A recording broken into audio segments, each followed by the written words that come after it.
యేసు తన బోధనలను ముగించేటప్పుడు ప్రజలకు ఒక బలమైన ఉదాహరణ చెప్పాడు.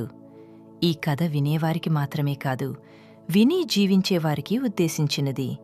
యేసు ఇలా అన్నాడు, నా మాటలు విని వాటి ప్రకారం జీవించేవాడు ఒక జ్ఞానమైన మనిషిలా ఉంటాడు. ఆ జ్ఞానమైన మనిషి తన ఇల్లు రాయిమీద నిర్మించాడు.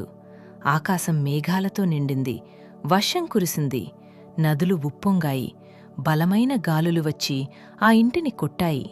కాని ఆ ఇల్లు కూలిపోలేదు, ఎందుకంటే దాని పునాది రాయిమీద ఉంది. యేసు మళ్ళీ అన్నాడు, నా మాటలు విని వాటి ప్రకారం జీవించనివాడు ఒక మూర్ఖుడిలా ఉంటాడు. ఆ మూర్ఖుడు తన ఇల్లు ఇసుకమీద నిర్మించాడు.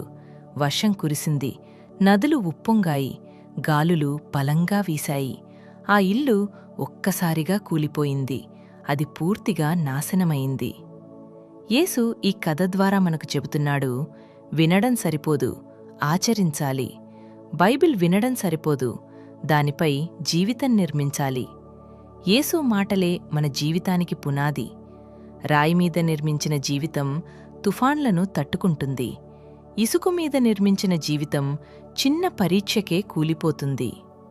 ఈరోజు యేసు మనల్ని అడుగుతున్నాడు, నీ జీవితం ఏ పునాదిపై నిర్మించుకున్నావు?